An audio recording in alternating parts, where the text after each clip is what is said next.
Imagine a world where money is not a mystery, nor a capricious fate. A world where wealth doesn't depend on luck, but on a precise and revealing science. In this audiobook, The Science of Getting Rich by Wallace Wattles, you will discover that the secret to achieving abundance is not reserved for a chosen few, but is within reach of anyone willing to understand and apply the universal laws that govern the creation of wealth. Throughout these pages, you will learn how to transform your mind, your approach, and your life to attract the prosperity you deserve. Prepare to embark on a fascinating journey into the mastery of a science that can change your destiny. Welcome to the key to your prosperous future. Preface. This book is pragmatic, not philosophical. It is a practical manual, not a theoretical treatise. It is designed to help men and women whose most pressing need is money, and for those who want to get rich first and philosophize later. It is aimed at those who, until now, have not found the time, means, or opportunity to delve deeply into the study of metaphysics, but who want results and are willing to accept the solutions of science as a basis for action without delving into all the processes by which those conclusions were reached. It is hoped that the reader will accept the statements or fundamental principles with complete faith, just as one would accept claims regarding a law of electricity if they were made by a Marconi or an Edison. By taking the statements on faith, the truth will be demonstrated by following them without fear or hesitation. Every man or woman who does this will get rich because the science applied here is exact, and failure is impossible. However, for the benefit of those who want to investigate philosophical theories and logical foundations to build their faith, it is recommended to read certain renowned authors. The monistic theory of the universe, the idea that one is all and all is one, that only one substance manifests in various forms of the material world, originated in India and has gradually gained traction in Western thought over the past 200 years. It is the foundation of all Eastern philosophies, as well as those of Descartes, Spinoza, Hegel, and Emerson. Readers who wish to delve into the philosophical foundations outlined here should read Hegel and Emerson. In writing this book, all other considerations have been sacrificed for simplicity and clarity of style, so that anyone can understand it. The plan of action proposed here is based on philosophical conclusions, has been conscientiously tested, and has passed the ultimate test of practical experimentation, proving that it works. If you want to understand how these conclusions were reached, read the works of the authors mentioned earlier. But if you want to reap the practical fruits of their philosophies, pay close attention to this book and do exactly as it says. Chapter 1. The Right to be Rich. No matter what may be said in favor of poverty, the reality is that it is impossible to live a truly complete or successful life unless one is rich. No one can achieve their highest level of development, of talent or soul, without having a lot of money, because to express one's soul and develop one's talent, one must be able to use many things, and these things cannot be obtained without money to buy them. A man develops mentally, spiritually, and physically through the use of certain things, and society is organized in such a way that a person must have the money necessary to possess those things. Therefore, the foundation of all human progress must be the science of getting rich. The purpose of life is development, and every living being has the inalienable right to all the development they are capable of achieving. A person's right to life means their right to the unrestricted use of all things necessary for their complete mental, spiritual, and physical development, or, in other words, their right to be rich. In this book, I will not talk about wealth in a figurative sense. To be truly rich does not mean being satisfied or content with little. No one should be content with little if they are capable of enjoying more. Nature's purpose is the advancement and unfolding of life, and every human being should have all that contributes to the power, elegance, beauty, and richness of life. To settle for less is degrading to the one who can have more. Whoever has all they need to live a full life is rich, and no one who lacks much money can succeed in obtaining everything they want. Life has advanced and become so complex that even the simplest human being now needs great wealth to live in a way that even approaches completeness. Every person naturally wants to become all they are capable of being. This desire to realize innate possibilities is inherent in human nature. We cannot avoid wanting to become all we can be. Success in life is becoming what you want to be. You can become what you want to be only by using things, and you can access these things only to the extent that you become rich enough to buy them. Understanding the science of getting rich is therefore the most essential knowledge of all. There is nothing wrong with desiring to become rich. The desire for wealth is, in fact, the desire for a richer, fuller, and more abundant life, and that desire is commendable. The person who does not wish to live in greater abundance is not normal, and therefore the one who does not wish to have enough money to buy everything they want is not normal. There are three motives for living. We live for the body, we live for the mind, we live for the soul. None is better or holier than the other. All are equally desirable. It is neither right nor noble to live only for the soul while denying the mind or the body, just as it is wrong to live only for the intellect while denying the body or the soul. True life means the complete expression of all that a person can give through the body, mind, and soul. No matter what is said, no human being can be truly happy or satisfied unless their body lives fully in every function, as must their mind and soul. If there is any unexpressed possibility or unrealized function, there will be an unsatisfied desire. Desire is the possibility seeking expression or the function striving for realization, and a person can only live fully when their body is adequately nourished, clothed comfortably, sheltered warmly, and adequately rested. Rest and recreation are also necessary for physical life. The mind cannot live fully without books, access to information, sufficient time to study, opportunities to travel and observe, or intellectual companionship. To live fully in the mind, a person must have intellectual recreations and surround themselves with all the objects of art and beauty they can use and appreciate. For the soul to live fully, love is essential, and love is an expression often denied by poverty. A person's greatest joy is found in doing good for those they love. Giving is the most natural and spontaneous expression of love. A person who has nothing to give cannot fulfill their role as a spouse, parent, or citizen. It is through the use of material things that one finds the fullness of their experience. For their body, they develop their mind and reveal their soul. It is therefore crucial to become rich. You have every right to desire wealth. If you are a normal man or woman, you cannot help but desire it, and you are entirely justified in giving great attention to the science of getting rich, as it is the most noble and necessary of all studies.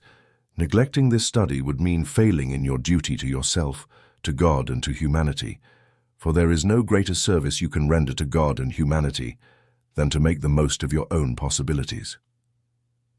Chapter 2. There is a science to getting rich.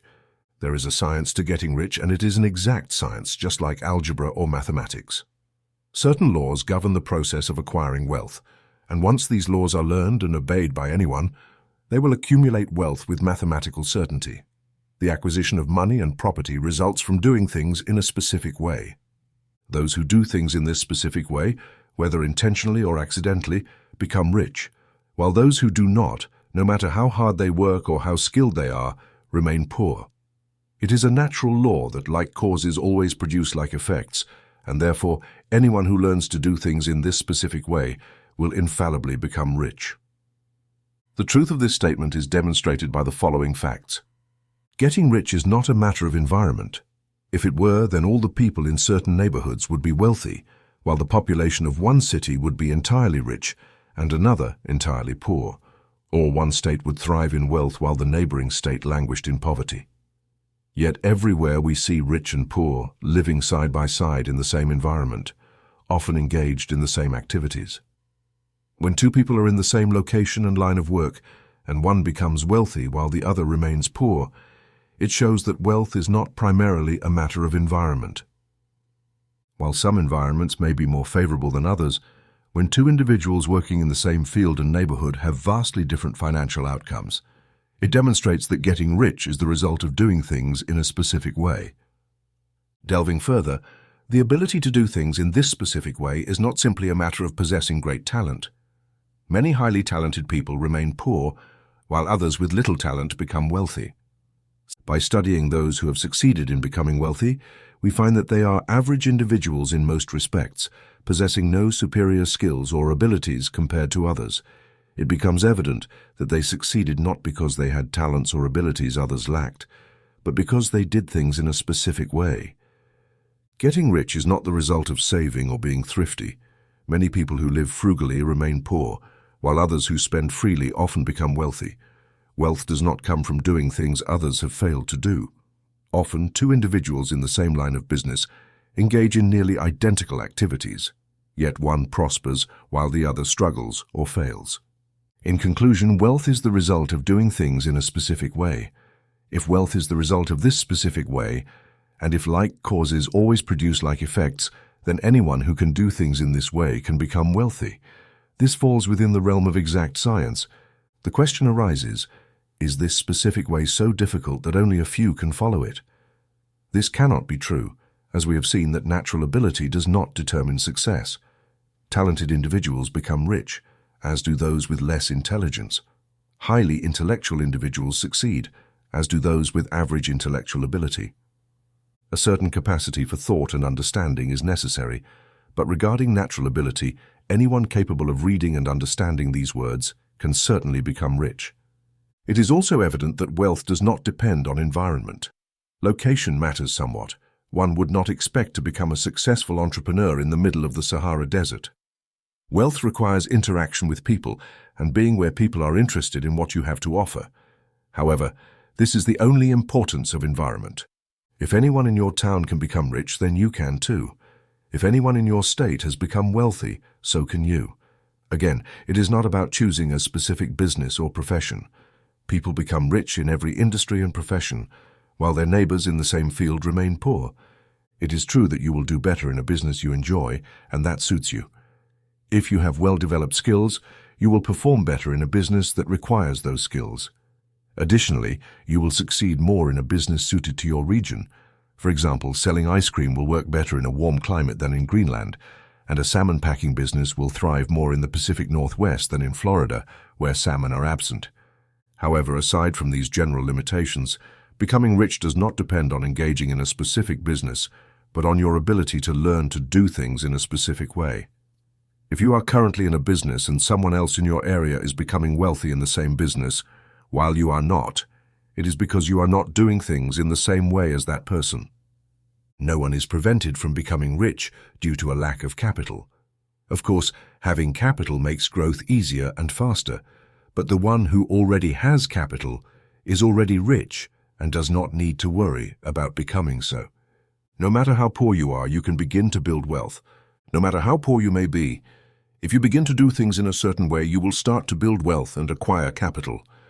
Acquiring capital is part of the process of becoming rich, and it inevitably happens when you do things in a specific way. You could be the poorest person on the continent, deeply in debt, with no friends or resources, but if you begin to act in this way, you must inevitably start to grow wealthy. If you don't have capital, you can acquire it. If you are in the wrong business, you can move into the right one. If you are in the wrong place, you can relocate to the right place, and you can do so by starting in your current business and your current location, while doing things in the way that leads to success. Chapter 3. Opportunity is not monopolized. No one remains poor because opportunity has been stolen from them or because others have monopolized wealth and fenced it off. It may be difficult for you to work in certain industries, but other avenues are open to you. It would likely be challenging for you to take control of one of the major railroad systems since that sector is highly monopolized. However, there are other forms of transportation by land, sea, or air that are still in their early stages and offer countless business and employment opportunities for hundreds of thousands of people. Why not focus your attention on developing some new air transport services instead of competing with the giants of the railroad industry? It's true that if you work in a large steel mill, your chances of becoming the owner of that mill are slim. But it is also true that if you start doing things in a certain way, you could soon leave your job at the steel mill, buy a small farm of 10 or 20 acres, and enter the food production business. There is a significant opportunity in our time for those who live on small plots of land and cultivate them intensively. Such farmers will surely prosper. You may say that obtaining land is impossible for you, but I will show you that it is not, and that you can acquire a farm if you begin to act in a certain way. At different times, the current of opportunity flows in different directions, depending on the needs of the majority and the particular stage of social evolution that has been reached. Currently, America is leaning towards specialized agriculture, certain industries and new professions. Today, countless opportunities have arisen for both large and small businesses, as well as for hundreds of thousands of professionals. The field of goods and services offers a multitude of opportunities, and it is up to you to choose those that best align with your situation and skills. The range of opportunities has expanded significantly, and possibilities that were once unimaginable now exist. There is an incredibly broad spectrum of opportunities for those who move with the current of progress rather than trying to swim against it. Thus, factory workers, whether as individuals or as a class, are not deprived of opportunities. Workers are not held back by their employers, nor are they restricted by large corporations or capital manipulators. As a class, they remain where they are because they do not do things in a certain way. If the workers of America decided to do so, they could follow the example of their peers in Belgium and other countries by establishing large cooperatives and industries. They could select individuals from their own ranks and enact laws to promote the development of cooperative industries. In a few years, they could peacefully take control of the industrial sector. The working class could become the dominant class if they began to do things in a certain way. The law of wealth applies to them just as it does to everyone else. This is what they must learn. Otherwise, they will remain where they are as long as they continue doing what they are currently doing. However, the individual worker is not bound by the ignorance or inaction of their class. They can follow the current of opportunity toward wealth, and this book will show you how to do it. No one remains in poverty because of a lack of wealth. There is more than enough for everyone. You could build a house as large as the Capitol in Washington for every family on Earth with the building materials currently available in the United States. With intensive farming, this country could produce enough wool, cotton, linen, and silk to make fine clothing for every person in the world, as well as enough food to adequately support everyone. The visible supplies of resources are practically inexhaustible, and the invisible supply is truly infinite. Everything you see on Earth is made from a primal substance from which all things originate. New forms are constantly being created, and old forms dissolve, but all forms are manifestations of one single substance. There is no limit to the supply of unformed matter, or the primal substance. The cosmos is made of it, yet it has not used up the entirety of this substance in creating the universe. The spaces within and between the forms of the visible universe are filled and permeated with this primal substance. Unformed matter, the raw material of all things, could produce 10,000 times as much as has already been made, and we would still not exhaust the universal supply of raw material. Therefore, no one is poor because nature is poor, or because there is not enough for everyone. Nature is an inexhaustible storehouse of riches, and its supply will never run out. The primal substance is alive with creative energy and constantly produces new forms. When the supply of building materials is exhausted, more will be produced. When the soil is depleted and can no longer grow food or clothing materials, it will be renewed, or new soil will be created. When all the gold and silver have been mined from the earth, if humanity is still in a stage of social development where it requires gold and silver, more will be produced. Matter responds to human needs. Matter responds to human needs. You will not be deprived of any good things. This is true for humanity as a whole. Humanity collectively is always rich in abundance, and if individuals are poor, it is because they are not following that certain way of doing things that makes an individual rich. Matter takes form. It is intelligent. It is thinking matter. It is alive and constantly driven toward greater life. It is the natural and inherent nature of life to seek to live more fully. It is the nature of intelligence to expand, and of knowledge to seek to widen its borders and find fuller expression. The universe of forms was created by the living, formless substance transforming into forms to express itself more completely. The universe is a vast, living presence, always moving intrinsically toward greater life and fuller functioning. Nature is designed for the development of life, and the driving force behind it is the increase of life. For this reason, everything that has the potential to produce life is generously supplied. There can be no shortage unless God chooses to contradict himself and nullify his own works. The shortage of wealth supplies is a fact I will demonstrate further.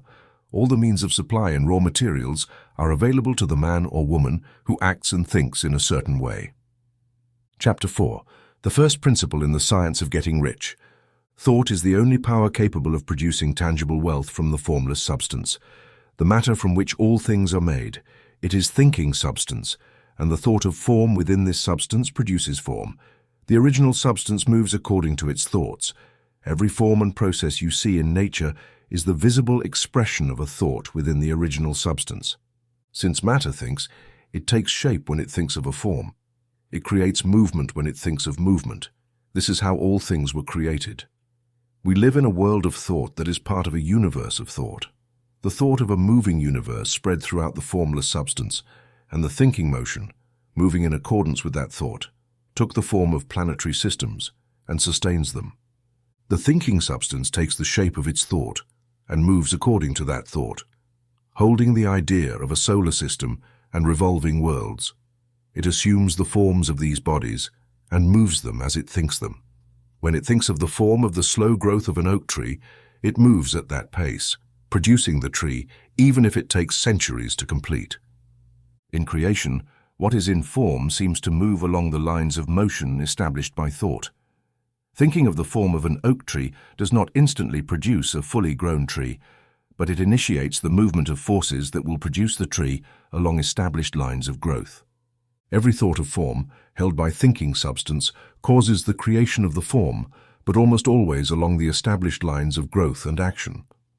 For example, if the thought of a house of a certain type of construction were impressed upon the formless substance, it might not cause the immediate formation of the house.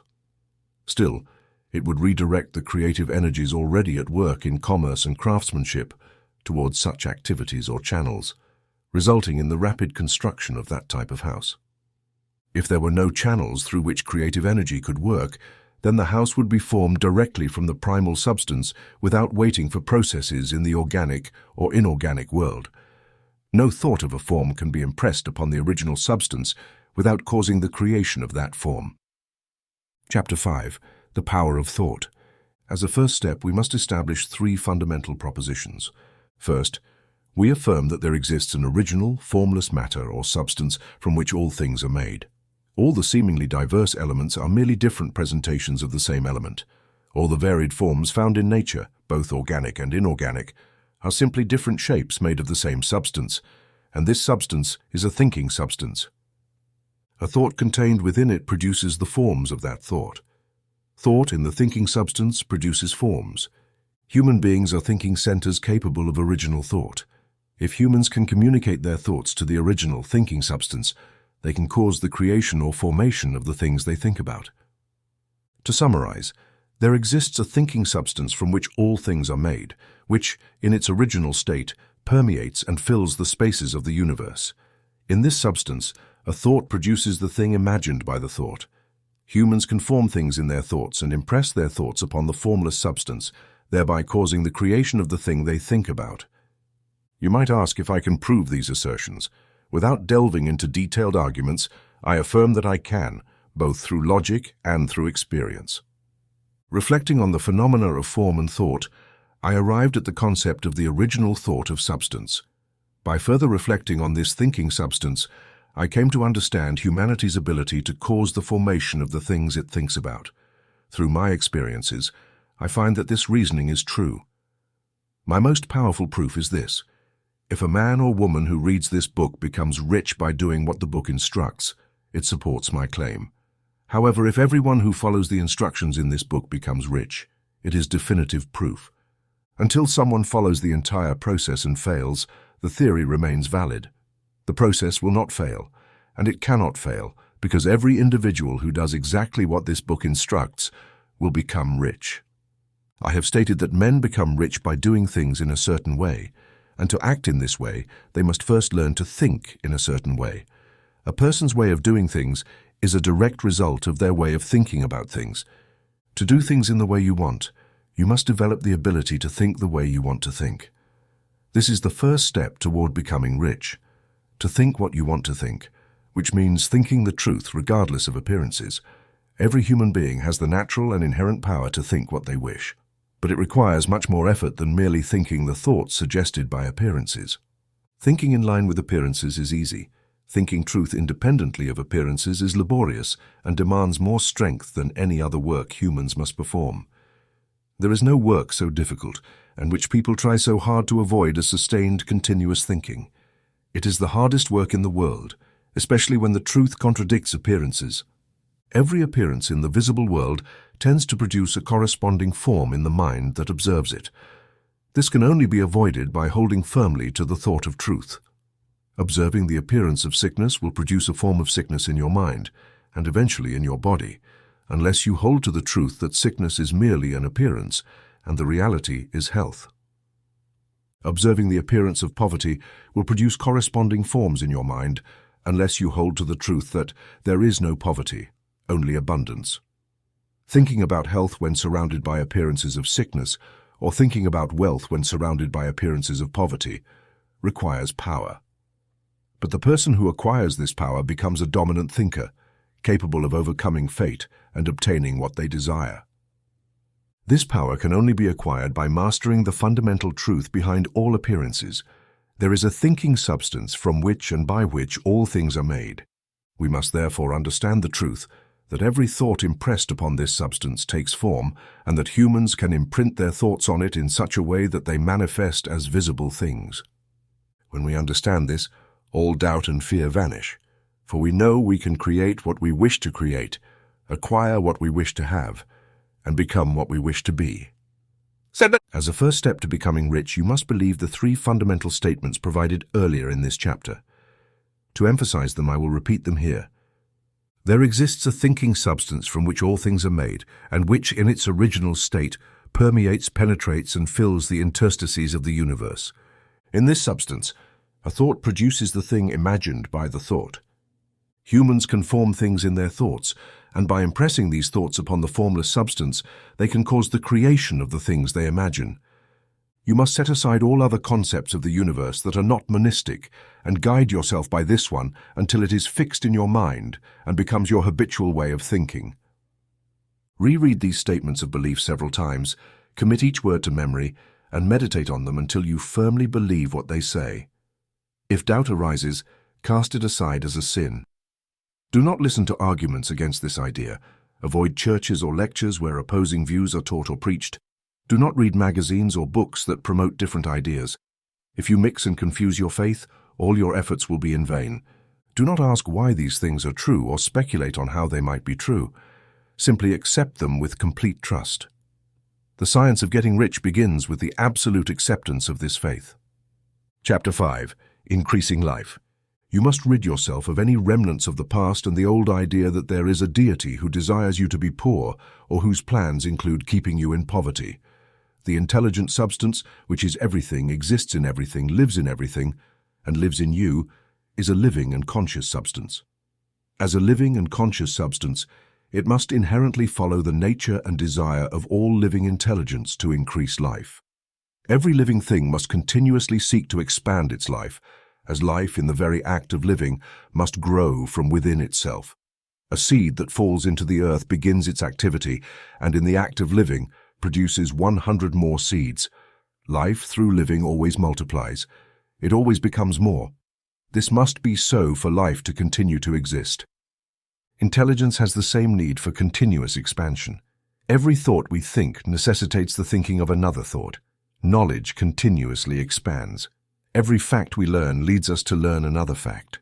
Learning continuously grows. Every skill we develop awakens the desire to develop another skill. We are driven by the urgency of life-seeking expression, which always pushes us to know more, do more, and be more. To know more, do more, and be more, we must have more. We must have more things to use, for we learn and grow only through the use of things. We must become rich to be able to live more. The desire for wealth is simply the capacity for a greater life, seeking fulfillment. Every desire is the effort of an unexpressed possibility trying to come into action. It is energy-seeking manifestation, which causes desire. What makes you want more money is the same force that makes a plant grow, life seeking fuller expression. The original substance must adhere to this law inherent in all life, infused with the desire to live more, which is why it needs to create things. The original substance desires to live more through you, which is why it wants you to have all the things you can use. It is God's desire that you become rich. He wants you to enrich yourself because he can express himself more fully through you when you have an abundance of things to use. By expressing himself, he can live more fully through you. If you have unlimited access to means of sustenance, the universe desires for you to possess everything you want. Nature is friendly to your plans. All things are naturally working in your favor. Convince yourself of this truth. However, it is essential that your purpose aligns with the purpose inherent in all things. You must aspire to a true life, not merely to the pleasure of satisfying your senses. Life is the fulfillment of functions, and an individual truly lives only when performing all the physical, mental, and spiritual functions they are capable of, without excess in any of them.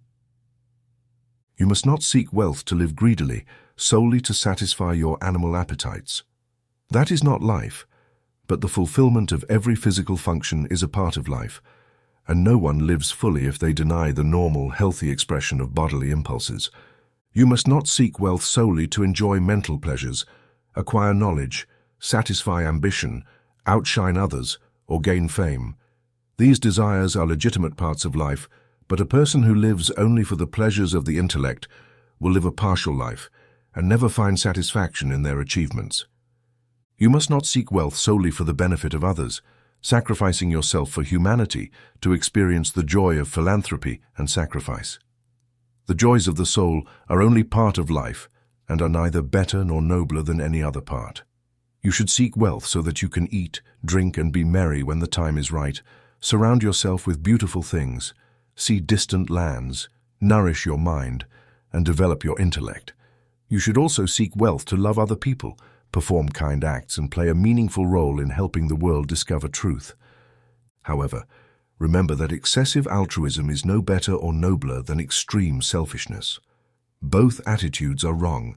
Discard the idea that God wants you to sacrifice yourself for others, or that you can earn his favor by doing so. God desires none of these things. What he wants is for you to make the most of yourself for your own benefit and the benefit of others. You can help others more effectively by becoming the best version of yourself than by any other means. You can reach your full potential by becoming rich, and this is acceptable and commendable. Nonetheless, dedicate your first and best effort to the task of acquiring wealth. Keep in mind that the desire of the substance is for all, and its movements must contribute to giving more life to everything. It cannot aim to diminish life in any way, as it is fair to all in the pursuit of wealth and life. Intelligent substance will create things for you, but it will not take anything from someone else to give it to you. You must abandon the idea of competition. You are here to create, not to compete for what has already been created. You do not need to take anything from anyone. You do not need to make daring deals, deceive, or exploit anyone. You do not need to underpay someone or covet another's property with greedy eyes. No one owns anything you cannot also have without taking it from them. You are to become a creator, not a competitor.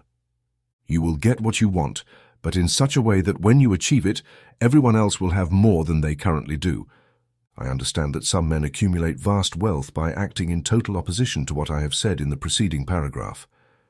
Let me add a few words of explanation. Plutocratic men who become extremely rich sometimes do so because of their extraordinary ability in the realm of competition. At times, they unconsciously align with the substance in their broader goals and movements, contributing to the general development of industrial evolution. Rockefeller, Carnegie, Morgan, and others were unconscious agents of the Supreme in the necessary work of systematizing and organizing productive industries. Ultimately, their work contributed enormously to increasing life for all. However, their time is ending. They have organized production and will soon be surpassed by the agents of the masses who will organize the machinery of distribution. The billionaires are like monstrous reptiles. Billionaires are akin to the monstrous reptiles of prehistoric eras, playing a necessary role in the evolutionary process, but the same power that produced them will eliminate them. It is important to note that they were never truly rich. A closer look at the private lives of most individuals in this class will reveal that they were, in truth, the saddest and most miserable of the poor. Wealth obtained through competition is never satisfying or permanent. It is yours today and someone else's tomorrow. Remember, to become rich in a scientific and secure way, you must completely free yourself from competitive thinking. Never think, even for a moment, that the supply is limited. The instant you begin to believe that all the money has been accumulated and controlled by bankers and others, and that laws must be passed to stop this process, you fall into a competitive mindset. In that moment, your power to create is lost, and worse yet, you may halt the creative forces you had already set in motion. Understand that there are untold millions of dollars worth of gold in the Earth's mountains yet to be discovered, but also know that if you do not mine them, they will be created by thinking substance to meet your needs. Trust that the money you need will come, even if it takes leading 1,000 men to discover tomorrow's new gold mines. Never focus on visible supply. Always look to the limitless wealth within formless substance and know that it will come to you as soon as you are ready to receive and use it. No one who hoards or attempts to monopolize visible supply can prevent you from obtaining what is rightfully yours. Do not let yourself think, even briefly, that the best lands will be taken by others before you are ready to build your home. Do not worry about conglomerates and oligopolies, or fear that they will soon own the entire earth.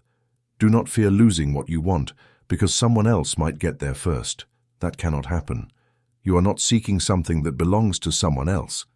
You are creating what you want from formless substance, and its supply is infinite. Consider what has already been explained. There is a thinking substance from which all things are made. In its original state, this substance permeates, penetrates, and fills the spaces of the universe. A thought in this substance produces the thing imagined by the thought. Human beings can form things in their minds, and by impressing their thoughts upon formless substance, they can cause the thing they think of to be created. Chapter 6. How Wealth Comes to You. When I say you do not need to engage in complicated transactions, I do not mean you won't need to do business at all, or that you are above the necessity of dealing with others. What I mean is that you will not need to deal with them unfavorably. You do not need to get something for nothing, but you must give every man more than what you receive from him. You may not give everyone more in terms of market value than what you receive, but you can provide greater use value than the cash value of what you receive. For example, the paper, ink, and other materials in this book may not be worth the money you pay for it. However, if the ideas suggested in this book bring you thousands of dollars, you have not been cheated by those who sold it to you. They have given you great use value for a small cash value. Suppose I own a painting by a great artist worth thousands of dollars in any civilized community. I take it to a well-known art gallery and, through sales techniques, persuade an Eskimo to exchange it for a bundle of furs worth $500. Have I deceived this Eskimo? Yes, because he cannot derive any utility from the painting. It holds no use value for him, as it adds nothing to his life. But suppose I give him a rifle worth $50 in exchange for his furs. In this case, he has made a good deal because he can use the rifle to obtain more furs and food. It adds significant value to his life and makes him richer. When you move from the competitive plane to the creative plane, you can strictly analyze your business transactions. If you sell something to someone that does not add more to their life than what you receive in return, you should stop the transaction. You do not need to harm anyone in business, and if you are in a trade that harms others, withdraw from it immediately. Give every person more use value than what you receive in cash value. In this way, you contribute to the enrichment of the world with every business transaction. If you have employees, you must receive more in cash value from them than you pay them in wages. However, you can structure your business on the principle of advancement so that every employee who is willing can make progress each day. You can ensure that your business does for your employees what this book does for you. In this way, you can run your business like a kind of ladder, where each employee, through corresponding effort, can climb toward wealth. But once the opportunity is offered, if he does not take it, it will not be your fault, but his own.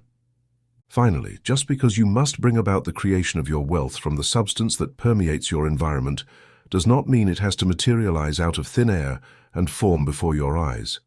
If, for example, you desire a sewing machine, it does not mean you need to impress the thought of a sewing machine upon the thinking substance and expect it to form without human intervention in the space where you are or elsewhere. Instead, if you want a sewing machine, hold the mental image of it with the utmost certainty that it is already on its way to you. After forming the thought, have absolute and unwavering faith that the sewing machine will come. Speak or think of it only to express your certainty that it will arrive. Consider it already yours. It will come by the power of the supreme intelligence acting upon the minds of men. If you live in Memphis, for example, someone may travel from Texas or Japan to engage in a transaction that results in your acquisition of the sewing machine you desire. If that happens, the entire process will benefit both the traveler and you. Chapter 6. How Wealth Comes to You. Never forget, even for a moment, that thinking substance is everywhere, in everything, communicating with everything, and can influence all things. The desire of thinking substance for a fuller and better life caused the creation of all the sewing machines that have ever been made, and can lead to the creation of millions more. This process continues whenever humans set it into motion through desire, faith, and acting in a certain way.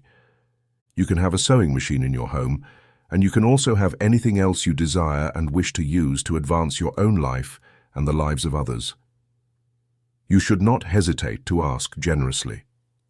It is your Father's pleasure to give you the kingdom, as Jesus said. The original substance desires to live as fully as possible in you and wants you to have everything you can use and wish to use to lead the most abundant life possible.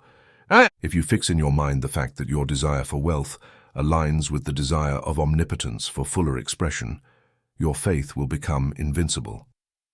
I once saw a child sitting at a piano, struggling in vain to create harmony from its keys.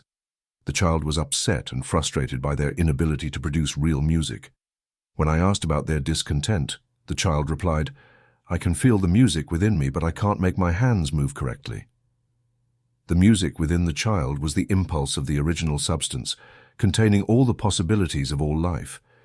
Everything that is music sought expression through the child. God, the one substance, seeks to live, create, and enjoy things through humanity. God says, "I want hands to build wonderful structures, to perform divine harmonies, to paint glorious pictures. I want feet to run my errands, eyes to see my beauty, tongues to speak powerful truths and sing marvelous songs." All possibilities that exist seek their expression through humans. God wants those who can play music to have pianos and any other instruments, as well as the means to cultivate their talents to the fullest.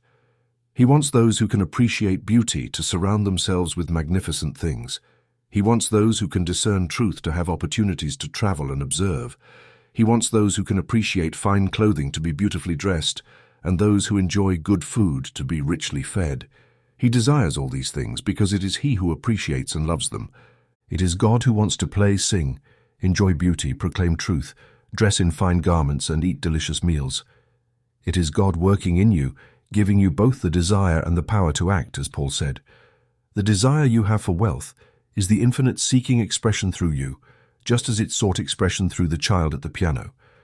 Do not hesitate to ask generously. Most people struggle to fully rid themselves of the old belief that poverty and sacrifice please God. They see poverty as part of the divine plan, a necessity of nature. They believe God has finished His work, has done all He can, and that most people must remain poor because there is not enough for everyone. They are so deeply entrenched in this mistaken thought that they feel ashamed to ask for wealth. They limit their desires to modest means, just enough to feel comfortable. I recall the case of a student who was told he must form a clear mental image of the things he desired so that the creative thought could impress itself upon formless substance. This student was very poor, living in a rented house and possessing only what he earned day by day. He could not grasp the idea that all wealth belonged to him. After contemplating the matter, he decided that it would be reasonable to ask for a new carpet for the floor of his best room and a coal stove to heat the house during the cold season. After following the instructions in this book, he obtained these items within a few months. Then he realized he had not asked for enough. He examined the house he lived in and planned all the improvements he would like to make. Mentally, he added a window here and an extra room there until the house was complete in his mind as his ideal home. Then he planned its furnishings. By holding the complete image in his mind, he began to live in certain ways and to move toward what he wanted. Now he owns the house and is rebuilding it to match his mental image. And now, with greater faith, he continues striving for even greater things. It was given to him according to his faith, and the same applies to you and to all of us. Chapter 7. Gratitude. The examples given in the previous chapter will show the reader that the first step to becoming wealthy is to bring the idea of your desire to the formless substance. This is true, And you will see that in order to do this, it is necessary to relate to the formless intelligence in a harmonious way.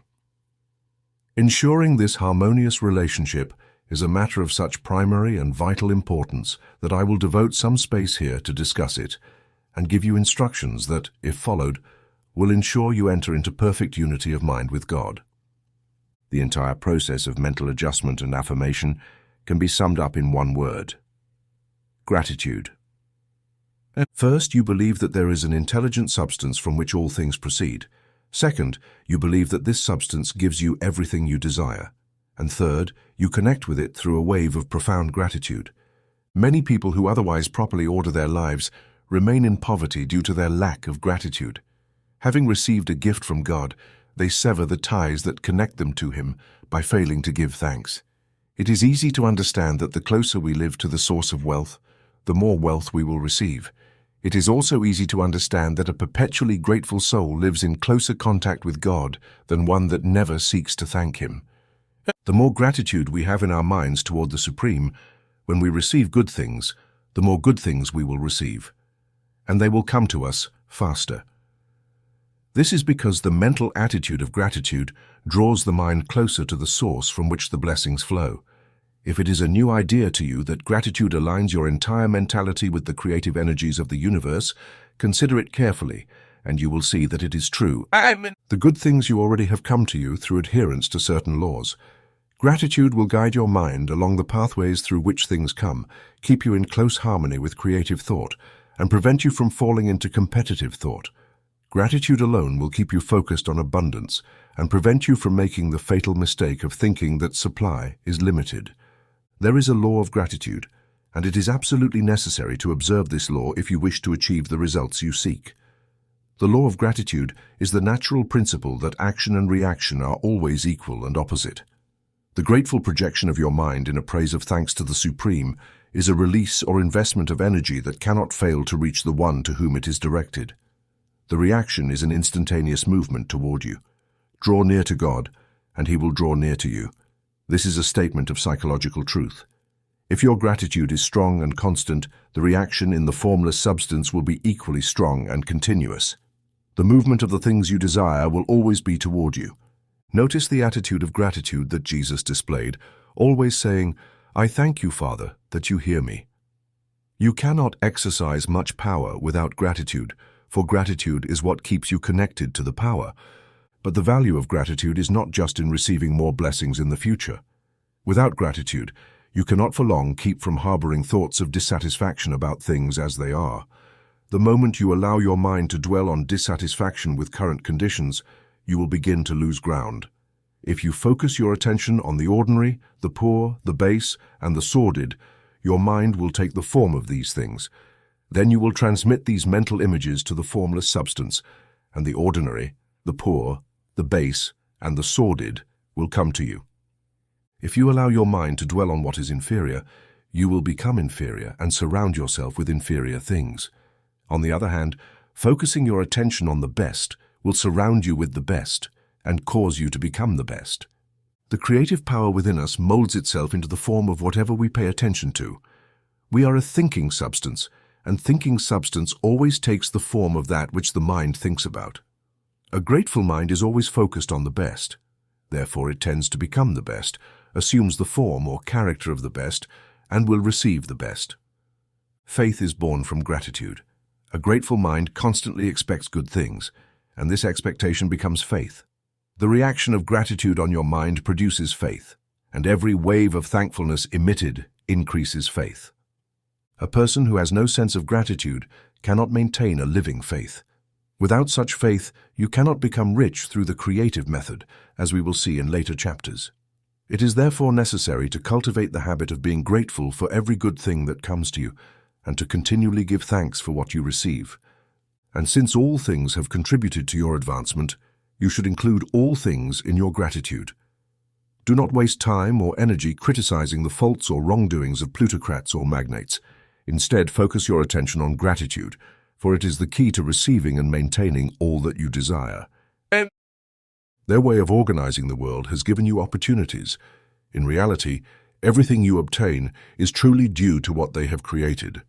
Do not be angry at corrupt politicians. Without politicians, we would fall into anarchy and your chances would be greatly diminished. God has worked long and patiently to bring us to where we are in terms of industrial development and forms of government, and He continues His work. There is no doubt that He will abolish plutocrats, magnates, industry leaders, and politicians as soon as they become unnecessary. But in the meantime, consider them all as very good. Remember, they are all helping to maintain the transmission lines through which your wealth will come to you. Be grateful to them. This will lead you to harmonious relationships with the good in all things, and the good in all things will move toward you. Chapter 8. Thinking in a certain way. Return to Chapter 6 and reread the story of the man who created a mental image of his house, and you will get a clear idea of the first step to becoming wealthy. You must create a clear and definite mental image of what you want.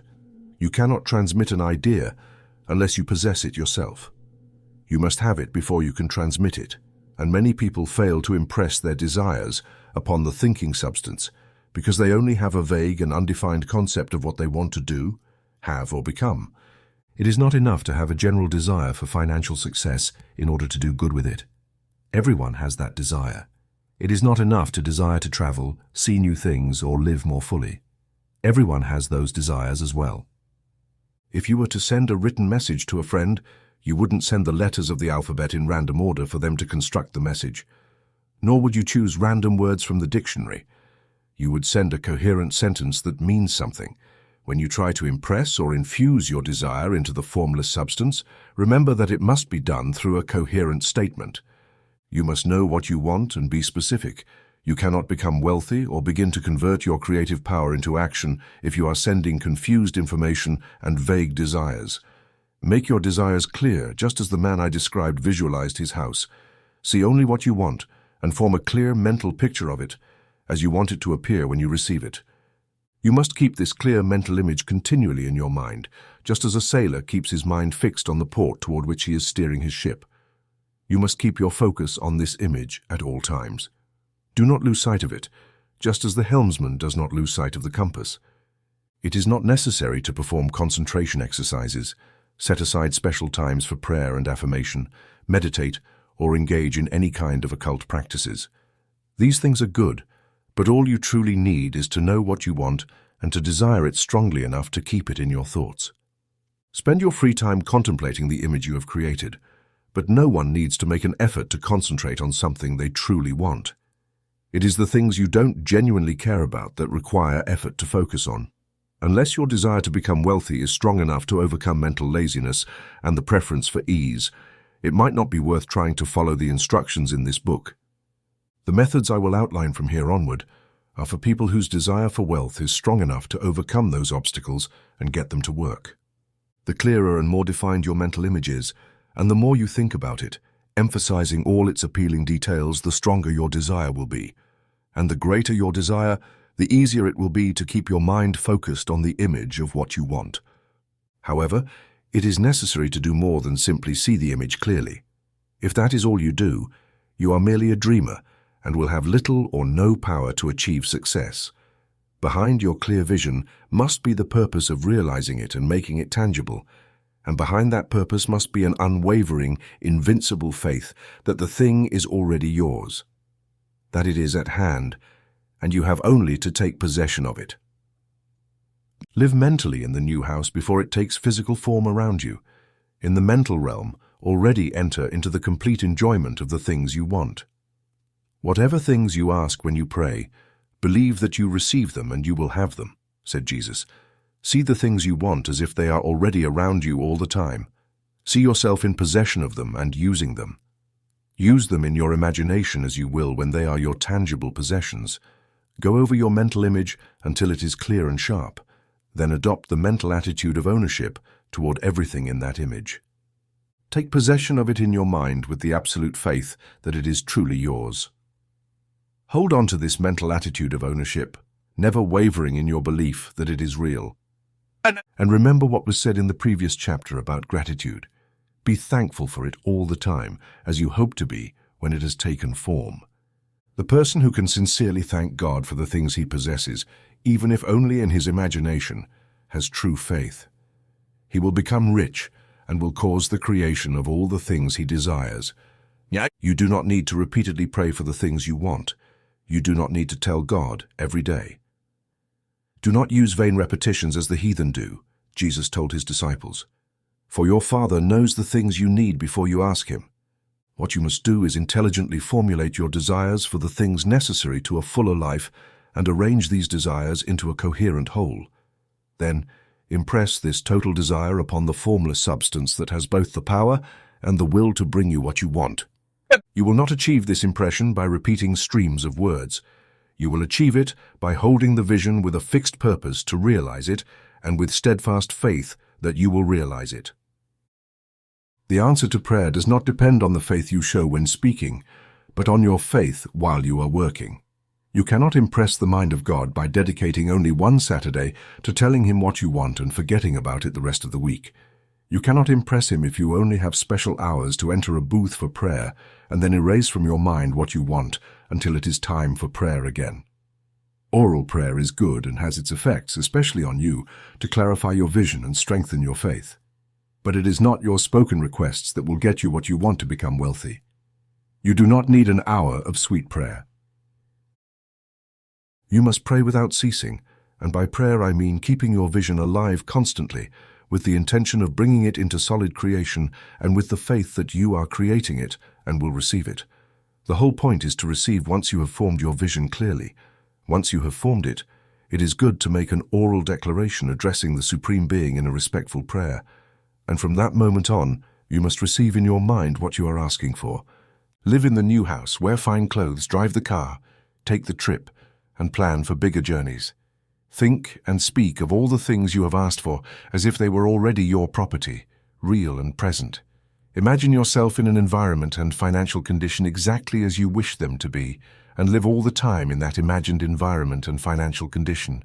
However, think not as a mere dreamer or castle builder, but create with faith that the imagined will become real and with the intention to realize it. Remember that it is the faith and intention in using the imagination that makes the difference between the scientist and the dreamer, and having learned this fact, it is here that you must learn the proper use of willpower. Chapter 9. How to use willpower to begin becoming wealthy in a scientific way. You should not apply your willpower to anything outside of yourself. You have no right to do so, and doing so is a grave mistake. Forcing your will on other men and women to make them do what you want is as wrong as physically forcing them. If physically forcing people to do things for you reduces them to slavery, mentally forcing them does exactly the same thing. The only difference is the methods used. Taking things from people by physical force is theft. Taking things by mental force is also theft in principle. You have no right to use the power of your will on another person, even for their good, because you do not know what is good for them. The science of becoming rich does not require you to apply power or force over another person in any way. There is absolutely no need to do so. In fact, any attempt to use your willpower on others will only tend to thwart your goal. You do not need to apply your will to things in order to force them to come to you. That would be like forcing God, and it would be as absurd and futile as it is disrespectful. You do not need to force God to give you good things any more than you need to use your willpower to make the sun rise at dawn. You do not need to use your willpower to conquer an unfriendly deity or to compel obstinate and rebellious forces to do what you want. The substance is friendly toward you and is more eager to give you what you want than you are to receive it. To become rich, all you need to do is use your willpower on yourself when you know what you must think and do. Then, use your will to compel yourself to think and do the right things. This is the legitimate use of willpower to get what you want and to stay on course. Use your will to keep your mind and actions focused. In a sense, do not try to project your will, thoughts, or mind into space to act upon things or people. Keep your mind at home. You can accomplish more there than anywhere else. Use your mind to form a mental image of what you want and to sustain that vision with faith and purpose. Use your willpower to keep your mind working in the right way.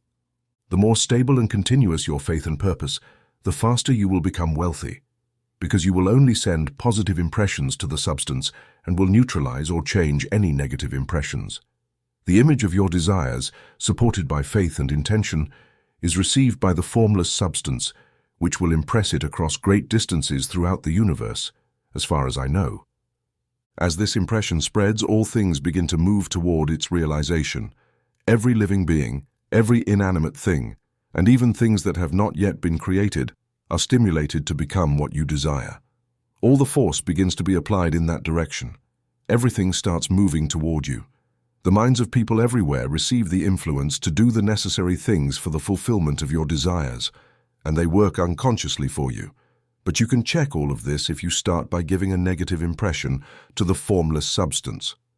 Doubt or disbelief initiates a movement away from you, while faith and intention initiate a movement toward you.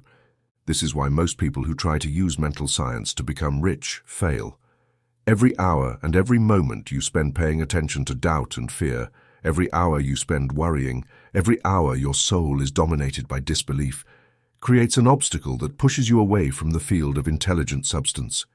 All promises are for those who believe, and only for them. Notice how Jesus emphasized this point of faith. Now you know why faith is so important. It is in your best interest to protect your thoughts. As your faith is largely shaped by the things you observe and think about, it is important for you to have control over your attention, and this is where willpower applies. Since it is according to your will that you decide what things you will focus your attention on, if you want to become wealthy, you must not study poverty. Things do not materialize by thinking about their opposites. Health will not manifest by thinking about illness and focusing only on illness. Honesty should not be promoted by studying sin and thinking about sin, and no one ever became wealthy by studying poverty and thinking about poverty. Medicine, as the science of disease, has increased disease. Religion, as the science of sin, has promoted sin. And economics, as the study of poverty, will fill the world with misery and need. Do not talk about poverty, do not study it, do not associate with it. No matter its causes, you have nothing to do with them. What concerns you is healing. Do not waste your time on charitable works or charity movements. Charity only tends to perpetuate the misery it tries to eradicate. I'm not saying that you should become insensitive and refuse to hear calls for help, but you must not try to eradicate poverty through conventional means. Put poverty and everything related to it behind you and do things correctly. Become rich, as it is the best way you can help the poor. But you cannot maintain the mental image of becoming rich if you fill your mind with images of poverty. Do not read books or newspapers that detail the miserable circumstances of people in poor neighborhoods, the horrors of child labor, etc. Do not read anything that fills your mind with dark images of needs and suffering. You cannot help the poor by simply knowing these things, and making them widely known does nothing to abolish poverty. What tends to abolish poverty is not maintaining images of poverty in your mind, but the images of acquiring wealth in the minds of the poor. You do not abandon the poor to their misery by not allowing your mind to be filled with images of that misery. Poverty can be eliminated not by increasing the number of rich people thinking about poverty, but by increasing the number of poor people seeking to become rich through faith. The poor do not need charity, they need inspiration. Charity only gives them a piece of bread to keep their misery alive, or offers them entertainment to make them forget for an hour or two. In contrast, inspiration will help them escape their misery. If you want to help the poor, show them they can become rich by becoming rich yourself. The only way poverty will ever be banished from this world is by encouraging a significant and growing number of people to practice the teachings of this book. People must learn to become rich through creation, not competition. Every human who becomes wealthy through competition pulls down the ladder by which they climbed and keeps others down. But every human who becomes wealthy through creation opens the way for thousands to follow and inspires them to do so. You do not show hardness of heart or insensitivity when you refuse to pity poverty, see poverty, read about poverty, think or speak about it, or listen to those who talk about poverty. Use your willpower to keep your mind away from the subject of poverty and keep it fixed with faith and intention on the vision of what you want. Chapter 10. Encouraging the use of willpower. You cannot maintain a true and clear vision of wealth if you constantly shift your attention to opposing images, whether they are real or imaginary. Do not talk about the financial problems you may have had in the past. Never think about them. Do not talk about the poverty of your parents or the difficulties of your childhood. Doing these things mentally classifies you with the poor at that moment, and it will affect the movement of things in your direction. Let the dead bury their dead, as Jesus said. Let poverty and everything related to it be totally behind you.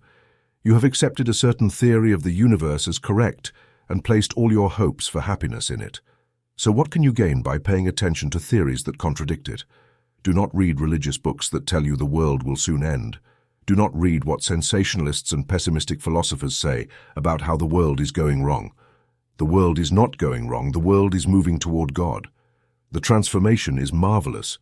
It is true that there may be many unpleasant things in the current situation, but what is the use of studying them when they will gradually disappear, and when the study of these things only confirms their disappearance and maintains their memory? Spend time and attention on the things that disappear through evolutionary development, when you can accelerate their disappearance by promoting that evolutionary development in what concerns you. No matter how horrible conditions in certain countries, regions, or places may seem, you waste your time, destroy your own chances, and dive into considering these things. You should be interested in the world becoming rich. Think about the wealth the world is moving toward rather than the poverty it is moving away from. And remember that the only way you can help the world become rich is by becoming rich yourself through the creative, not competitive method. Devote all your attention to wealth. Ignore poverty. Every time you think or talk about those who are poor, see them and speak of them as those who will become rich, as those who deserve to be congratulated rather than pitied. Then they and others will gather inspiration and begin seeking their way out of poverty. It is said that you must devote all your time, mind, and thoughts to wealth, but that does not mean you must be greedy. Becoming truly wealthy is the noblest goal you can have in life because it includes everything else. On the competitive level, the struggle to get rich is a mixture of lack of faith in God, where one fights for power over others. But when we enter into the creative spirit, everything changes. Everything possible on the path of greatness, expansive soul, service, and effort comes through enrichment. Everything is possible through the use of things. If you lack physical health, you will find that its realization is conditioned by your enrichment. Only those who have freed themselves from financial concerns and have the means to lead a carefree existence and cultivate hygienic practices can enjoy health and maintain it. Moral and spiritual greatness is only possible for those who are above the competitive battle for existence, and only those who become wealthy through creative thinking are free from the degrading influences of competition.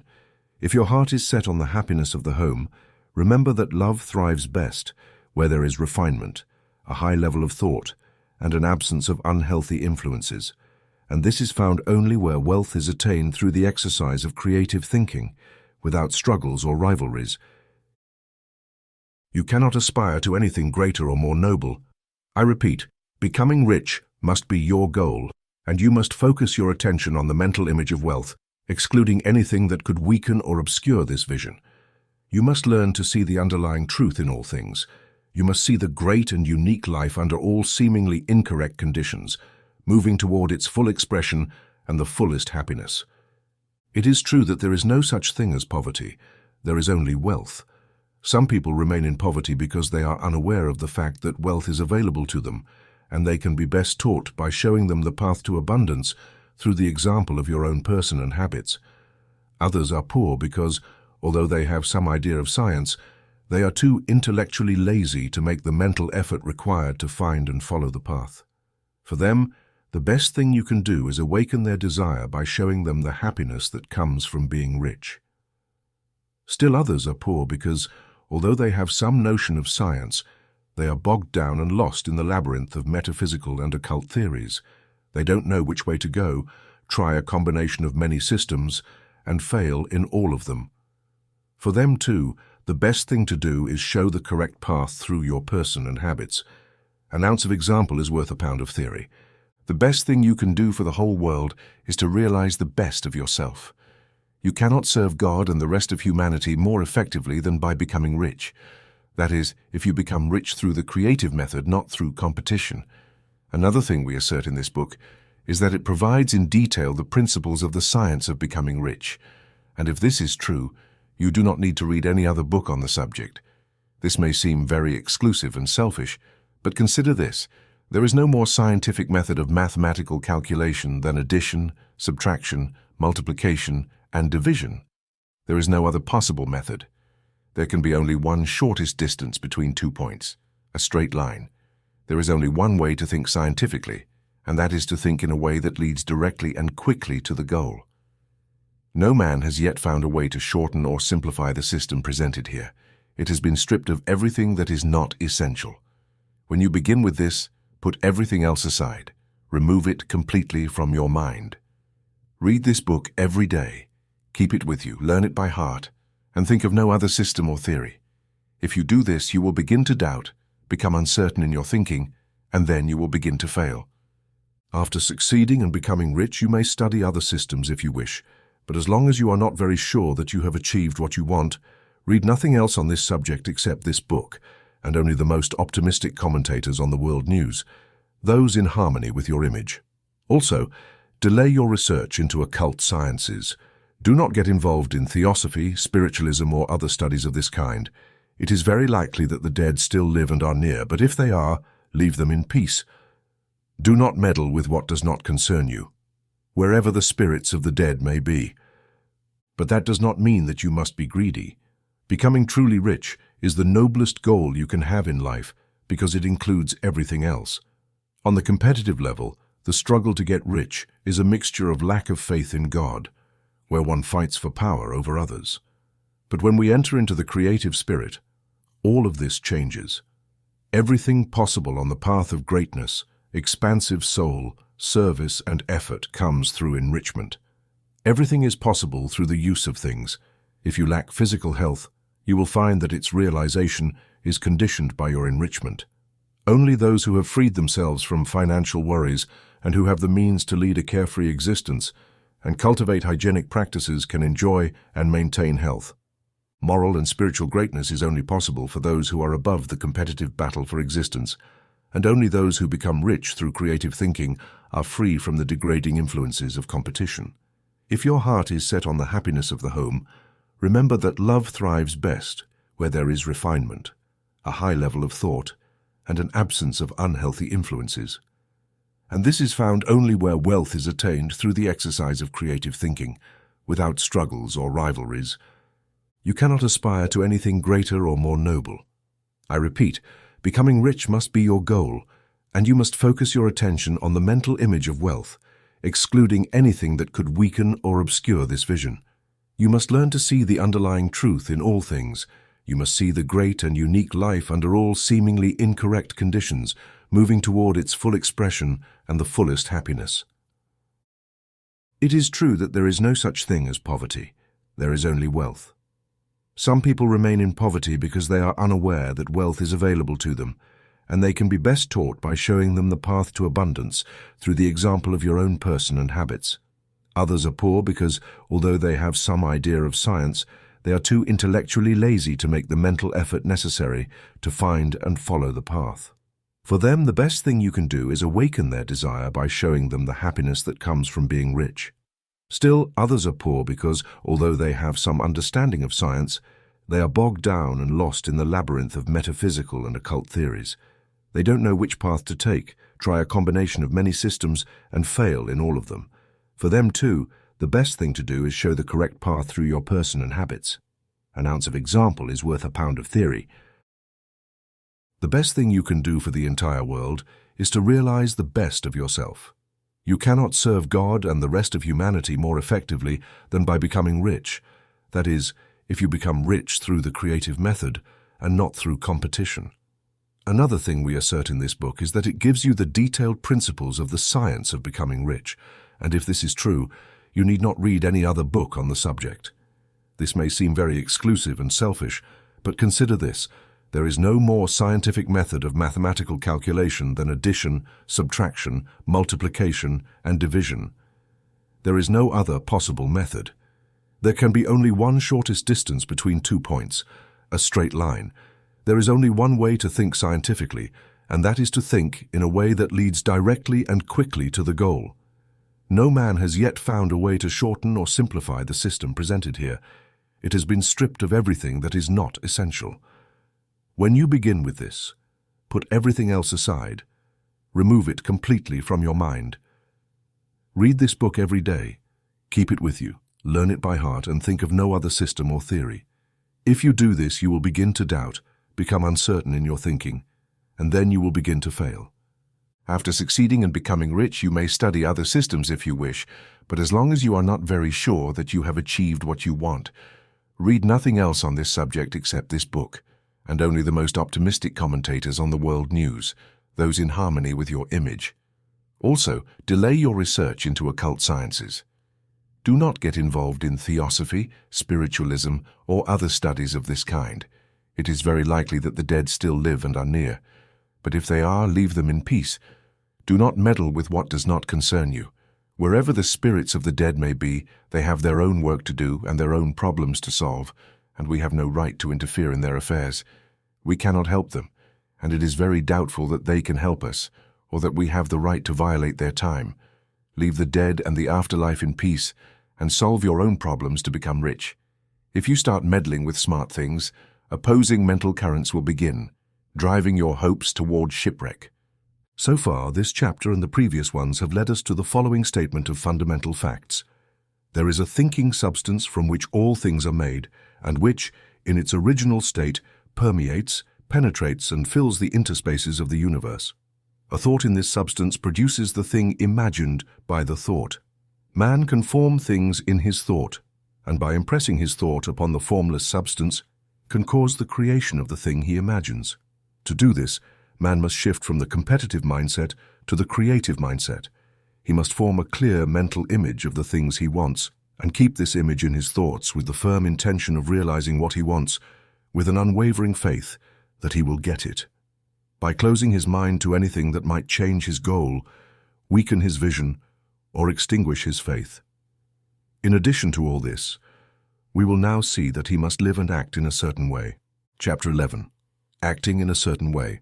Thinking is the creative power or the force of action that causes creative power to act. Thinking in a certain way will bring you wealth, but you must not rely solely on thought without paying attention to personal action. This is the rock against which many metaphysical scientific thinkers shipwreck, the failure to connect thought with personal action. We have not yet reached the stage of development, even assuming that this stage is possible, where man could directly create from formless substance without the intervention of natural processes or human labor. Man must not only think, but his personal action must complement his thought. Through thought, you can make the gold in the heart of the mountains be forced to come to you, but it will not be extracted from the mine by itself. It will not be refined by itself. It will not turn into coins by itself, nor will it come rolling down the road searching for the path to your pocket. Under the power of action from the Supreme Mind, the affairs of people will be so well ordered that a person will be led to extract the gold from the mine for you. Other business transactions will be directed so that the gold is brought to you, and you must organize your own business affairs so that you can receive it when it arrives. Your thought makes all things, animated and inanimate, work for you to give you what you want. But your personal activity must be such that you can properly receive what you want when it comes to you. Do not take it as charity. Do not steal it. You must give each man more in value of use than you give him in monetary value. The scientific application of thought consists of forming a clear mental image of what you want, persevering with the goal of obtaining it, and recognizing with gratitude that you have obtained it. Do not try to project your thought in a mysterious or hidden way, with the idea that it will go out and do things for you. This is a pointless effort, and will weaken your ability to think healthily. The action of thought to become rich is fully explained in the previous chapters. Your faith and intention positively impress your vision upon the substance, informing it that it shares the same desire for more life as you do. This vision received by you sets all creative forces at work through their regular channels of action, but directed toward you. It is not your job to guide or supervise the creative process. All you need to do about it is to maintain your vision, stick to your purpose, and keep your faith and gratitude. However, you must act in a certain way to claim what is yours when it arrives, so you can place the things you currently have into your image in the right places when they come. You can truly see the truth of this when things come to you. They will be in the hands of other people who will ask for an equivalent in return, and you can only get what is yours by giving the other person what is theirs. Your wallet will not transform into a millionaire's wallet that is always full of money without any effort on your part. This is the crucial point in the science of getting rich. It is here that thought and personal action must combine. There are many people who deliberately or unconsciously set creative forces into motion through the strength and persistence of their desires. However, they remain poor because they do not prepare to receive what they want when it arrives through thought. The thing you want is drawn out by your thought, and you receive it through your action. No matter what action you must undertake, it is clear that you must act now. You cannot act in the past, and it is essential for the clarity of your mental vision that you eliminate the past from your mind. You cannot act in the future because the future is not here yet, and you cannot know how you would want to act in a future eventuality until that eventuality happens. Since you are not in the right job or environment now, do not believe that you should postpone action until you enter the right job or environment. And do not waste time thinking about what would be best to do in possible future emergencies. Have faith in your ability to handle any emergency when it comes. If you act in the present while keeping your mind on the future, your present action will be done with a divided mind and will not be effective. Focus all your attention on the present action. Do not give your creative impulse the original substance, then wait for the results. If you do, you will never get them. Act now. There is no other time than the present, and there will never be another time than the present. If you ever want to start preparing to receive what you want, you must start now. Your action, whatever type it may be, must most likely be in your current job or profession, and must relate to the people and things of your current environment. You cannot act where you are not. You cannot act where you have been, and you cannot act where you will be. You can only act where you are. Do not worry about whether yesterday's work was well done or poorly done. Do today's work well. Do not try to do today the work of tomorrow. There will be plenty of time to do it when you get there.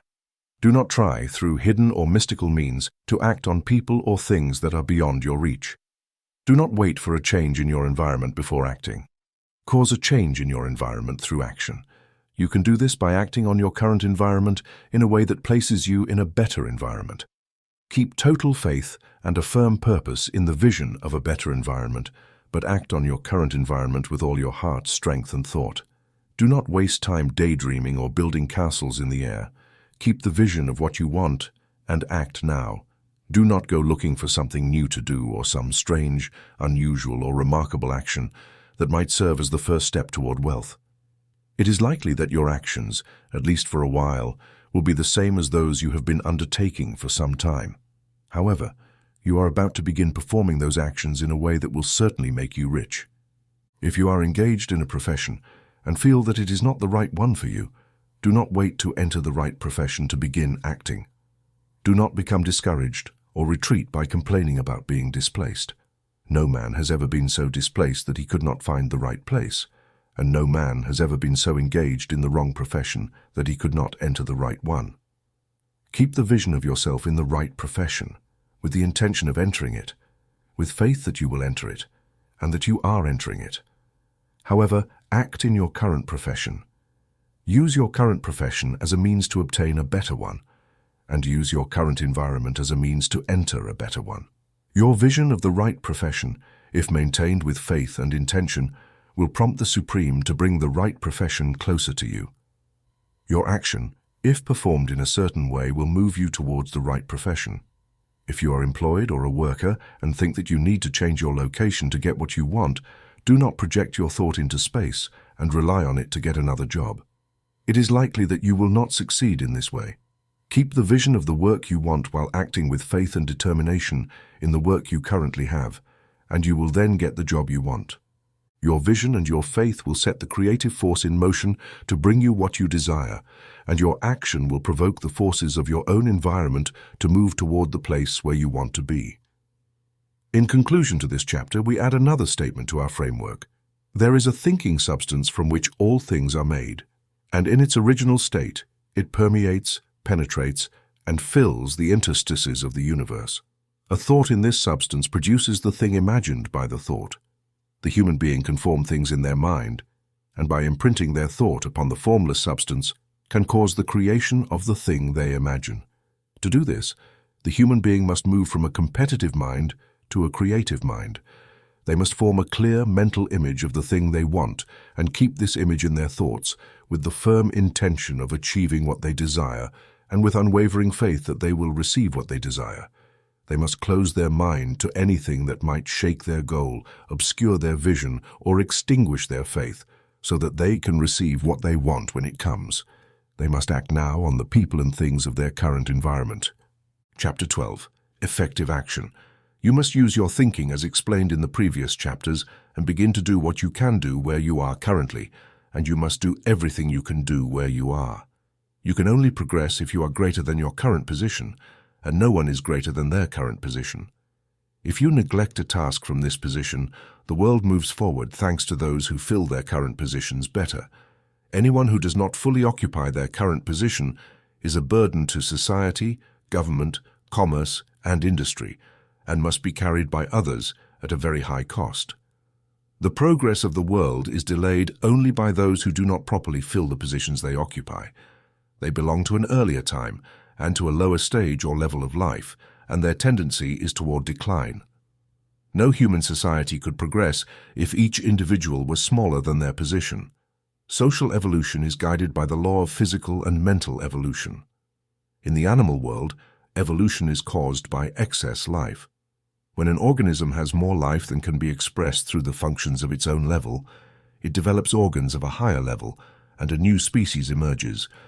No new species would have existed if there had not been organisms giving themselves space from their sites. The laws are the same for you. Becoming rich depends on applying this principle to your own affairs. Every day is either a successful day or a failure day, and it is the successful days that bring you what you want. If every day is a failure, you will never become rich. If something can be done today and you do not do it, you have failed in that matter, and the consequences may be more disastrous than you imagine. You cannot predict the results of an action. As trivial as it may seem, you do not understand the workings of all the forces that have been set in motion on your behalf. Much may depend on a simple action. It may be exactly what opens the door to opportunity and very great possibilities. You cannot know all the combinations that the Supreme Intelligence is realizing for you in the world of things and human affairs. Your neglect or omission of doing something small can cause a significant delay in obtaining what you want. Do everything that can be done today, every day. However, there is a limitation or requirement to this that you must take into account. You must not work too much or rush blindly into your business in an effort to do the most things in the least amount of time possible. You should not try to do today the work of tomorrow, nor accomplish the work of a week in a day. It is not really the quantity of things you do, but the efficiency of each individual action that matters. Each action is either a success or a failure in itself. Each action is either effective or ineffective. Every ineffective action is a failure, and if you spend your life accomplishing ineffective actions, your whole life will be a failure. The more things you do, the worse it will be for you if all your actions are ineffective. On the other hand, every effective action is a success in itself, and if all the actions in your life are effective, your entire life must be a success. The cause of failure is doing too many things ineffectively and not doing enough things effectively. You will see that this is an obvious proposition. If you do not perform any ineffective actions and accomplish a sufficient number of effective actions, you will become rich. So, if it is possible for you to make everything you do effective, you will once again find that acquiring wealth is an exact science like mathematics. The question then is whether you can make each individual action a success in itself, and this is something you can certainly do. You can make every action a success because all power works with you, and all power cannot fail. Power is at your service, and to make every action effective, you only need to put power into it. Every action is either strong or weak, and when each one is strong, you will act in the way that makes you rich. Every action can be strong and effective if you maintain your image while performing it, and by putting all the power of your faith and intention into it. This is where people fail, because they separate mental power from personal action. They use the power of the mind at one time and place, and act at another time and place. Then, their actions are not successful in themselves, and many of them turn out to be ineffective. But if all power goes into each action, no matter how ordinary or common each action may seem, every action will be a success in itself, And as is the nature of things, every success paves the way for other successes. Your progression toward what you want and the arrival of what you want toward you will become faster and faster. Remember that the results of successful actions accumulate, just as the desire for more life is inherent in all things. When a man starts orienting himself toward a greater life, more things join him, and the influence of his desire multiplies. Do everything you can do today, every day, and accomplish each action effectively. When I said that you must maintain your vision while performing each action, even if it seems trivial, it does not mean that you must see the vision clearly at all times, with all its details, even for the smallest actions. This should be a task for your leisure moments, during the hours when you can use your imagination to recreate the details of your vision and contemplate them until they are firmly embedded in your memory. If you want quick results, dedicate almost all your free time to doing this. Through continuous contemplation, you will grasp the image of what you want in all its details, so firmly in your mind and so completely transferred to the formless substance's mind that, during working hours, you will need to mentally refer to the image to stimulate your faith and intention, and ensure that your best efforts are put into action.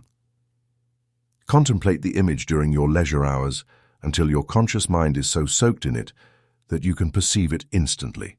You will feel so excited by its brilliant promises that simply thinking about it will trigger the most powerful energies of your entire being. Let us once again repeat our framework, and by slightly modifying the final sentences, we will arrive at the point we have now reached. There is a thinking substance from which all things are made, and in its original state it permeates, penetrates, and fills the interstices of the universe. A thought in this substance produces the thing imagined by the thought. The human being can form things in their mind, and by imprinting their thought upon the formless substance, can cause the creation of the thing they think. To do this, a person must move from a competitive mind to a creative mind. They must form a clear mental image of the things they want and do with faith and intention, everything they can do each day, accomplishing each separate action effectively. Chapter 13. Entering the right business. Success in any business depends first on the fact that you possess a well-developed set of skills required for that business. Without good musical skills, no one can succeed as a music teacher. Without well-developed mechanical skills, no one can succeed in mechanical professions. Without much skill and business acumen, no one can succeed in business. But simply possessing the well-developed required skills in your particular field does not guarantee that you can become rich. There are musicians who have remarkable talent and yet remain poor, craftsmen, carpenters, etc., who have excellent mechanical skills but do not become wealthy. There are merchants with good skills in dealing with people who still fail. Various skills are tools. It is essential to have very good tools, but it is also essential to use those tools correctly. A man can take a good saw, square, plane, etc., and build a beautiful piece of furniture. Another man can take the same tools and try to reproduce the same furniture, but his work will be sloppy. He does not know how to use the right tools properly. The various faculties of your mind are the tools with which you must do the work that will make you rich. It will be easier for you to succeed if you go into a business for which you are mentally well equipped. In general, you will do better in a business where you use your best skills, the one for which you are made. However, there are also limits to this statement.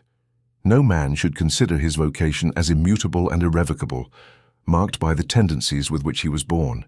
You can become rich in any business because if you do not have the talent for it, you can develop that talent. This simply means that you will have to create your own tools as you go along, rather than limiting yourself to using those with which you were born. It will be easier for you to succeed in a vocation for which you already have well-developed talents, but you can succeed in any vocation because you can develop any rudimentary talent, and there is no talent for which you do not have at least a rudiment. You will find it easier to get rich from the perspective of effort if you do what you are made for, but you will find it more satisfying to get rich if you do what you want to do. What you want to do is life, and there is no real satisfaction in life if we are always forced to do what we do not love and never get to do what we want. And it is true that you can do what you want to do. The desire to do it is proof that you have the power within you to do it. Desire is a manifestation of power. The desire to play music is the power of knowing that you can play music, seeking its expression and development. The desire to invent mechanical devices is the mechanical talent seeking its expression and development. Where there is no developed or underdeveloped power to do something, there is never a desire to do it. And where there is a strong desire to do something, it is certain that the power to do it is strong and only needs to be developed and applied in the right way. If everything else is more or less equal, it is better to choose the business for which you have the best developed talent. However, if you have a strong desire to engage in a certain type of work, you should choose that work as the final goal you aim for and desire. You can do what you want to do. It is your right and privilege to devote yourself to the business or vocation that seems most interesting and enjoyable to you. You are not obligated to do what you do not love, and you should not do it except as a means to achieve what you want to do. If past mistakes have led you to be in an undesirable business or environment, you might be forced for a while to do what you do not like. However, you can make it pleasant by knowing that it is bringing you closer to what you want to do. If you feel you are not in the right vocation, do not rush too quickly to try to change it. The best way to change businesses or environments is usually through growth.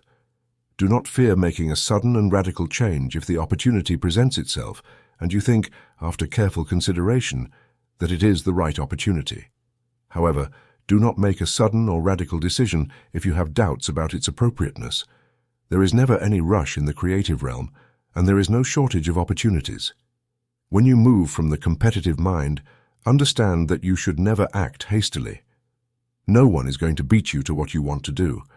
There is enough for everyone, and even better space will open up for you a little later. There is plenty of time. When you are in doubt, wait. Turn to contemplating your vision. Strengthen your faith and your purpose. In any case, in times of uncertainty and hesitation, cultivate gratitude. Spending a day or two contemplating the image of what you want and sincerely expressing your gratitude for achieving that goal will bring your mind so close to the Supreme that you will not go wrong when it is time to act. There is an intelligence that knows everything there is to know, and you can enter into close unity with this intelligence through faith and a clear purpose to progress in life. If you have deep gratitude, mistakes arise from acting hastily, out of fear, doubt, or forgetting the correct reason, which is more life in everything and less of nothing. As you adopt a certain lifestyle, opportunities will come in ever-increasing numbers. You will need to maintain strong faith and purpose and remain in close connection with the Supreme Spirit through respectful gratitude. Do everything you can in a perfect way every day, but do it without haste, without worry, without fear. Move forward as quickly as possible, but never rush. Remember that from the moment you begin to hurry, you cease to be a creator and become a competitor. You fall back to the old level. Every time you catch yourself hurrying, pause, focus your attention on the mental image of what you want and start expressing your gratitude because you are getting it. The practice of gratitude will never fail to strengthen your faith and renew your purpose. Chapter 14, The Impression of Growth. Whether you change your vocation or not, your actions must currently belong to the business you are dedicated to. You can enter the business you want by constructively using the business you are already dedicated to, simply by doing your daily work in a certain way. To the extent that your business involves interacting with other people, whether in person or by correspondence, the key idea of all your efforts must be to imprint the idea of growth in their minds. Growth is what all men and women seek. It is the impulse of the formless intelligence within themselves, seeking a fuller expression. The desire to grow is inherent in all of nature. It is the fundamental impulse of the universe. All human activities are based on the desire to grow. People seek more food, more clothing, better protection, more luxury, more beauty, more knowledge, more pleasure, or an increase of something in life. Every living being is under the necessity of continuous advancement. Where the growth of life stops, dissolution and death immediately set in. Humans instinctively know this, which is why they always seek more. This law of perpetual growth was expressed by Jesus in the parable of the talents. For to everyone who has, more will be given, and he will have an abundance. But from the one who has not, even what he has will be taken away. Jesus stated that the normal desire to increase wealth is neither bad nor blameworthy. It is simply the desire for a more abundant life. It is aspiration, and because it is the deepest instinct of your nature, all men and women are drawn to the one who can offer them a better way of life by following the certain mode already described. You achieve continuous growth for yourself and to share with all those around you. You are a creative center from which growth radiates to all. Be assured of this and convey the certainty of the fact to every man, woman, and child with whom you come into contact. No matter how small the transaction may be, even if it is simply selling a treat to a child, impress the idea of growth and make sure that the customer is impressed by this thought. Convey the impression of progress in everything you do, so that everyone receives the impression that you are a forward-thinking person who helps others progress. Show the concept of growth even to the people you meet in your social life, with no business involved, and to whom you are not trying to sell anything. You can convey this impression by firmly maintaining the faith that you are on the path of growth yourself and allowing that faith to inspire, fill, and permeate each of your actions.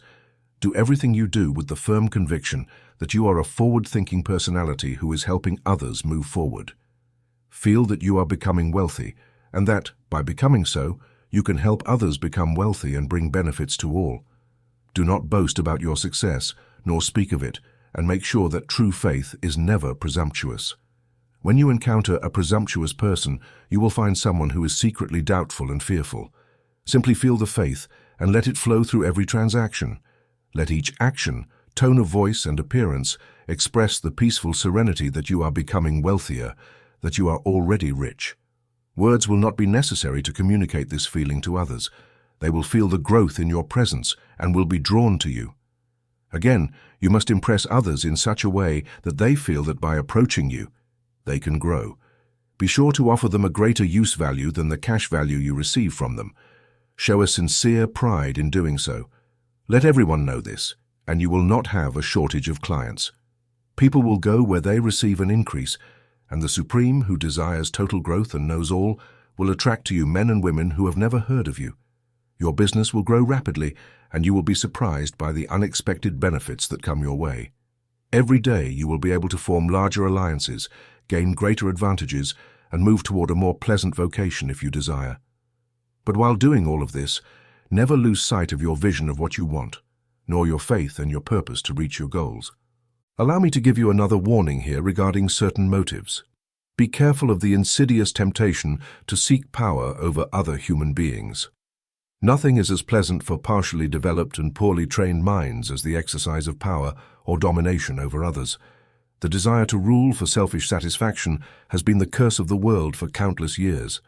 Kings and lords have soaked the earth in blood in battles aimed at extending their domains, not to seek more life for all, but to gain more power for themselves.